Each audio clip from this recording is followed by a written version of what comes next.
Red flags, 2 men in a truck. That's kind of my description for a huge red flag. 2 men in a truck means they just drive around and they'll put the material in the back of their vehicle and they'll drag it to site. Not every builder has to have a 100% professional appearance as far as collared shirts and stuff like that, but they have to have their stuff together.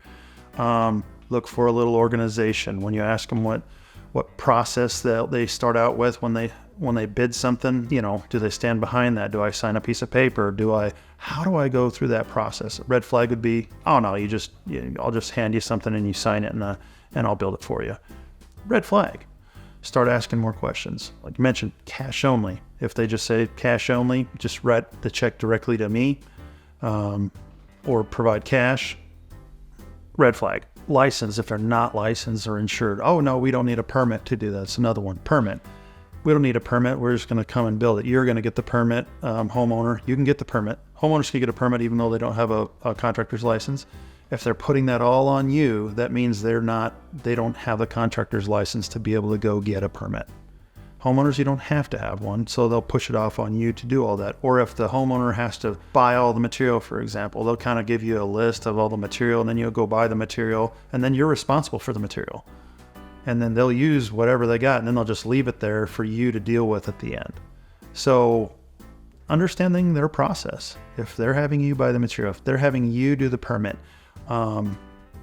if they don't have a good reference, it's another big one. Those are some of you'll run into. If any of those, you should think twice and ask more questions if there's any red flags there.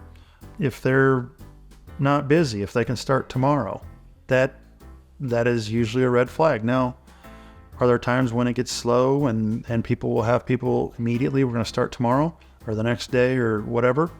It can happen, but you can't get drawings overnight. You can't get permitting overnight. You can't do a lot of these things overnight. There has to be a process from the time you sign your proposal to the time you start.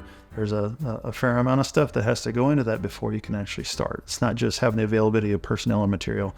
It's having all of your ducks in a row to be able to tear the deck off and get going. So if you don't hire us, we hope to give you no red flags in any of these questions because we can answer them. But be sure to dig into any red flags with other contractors who can't answer some of those questions.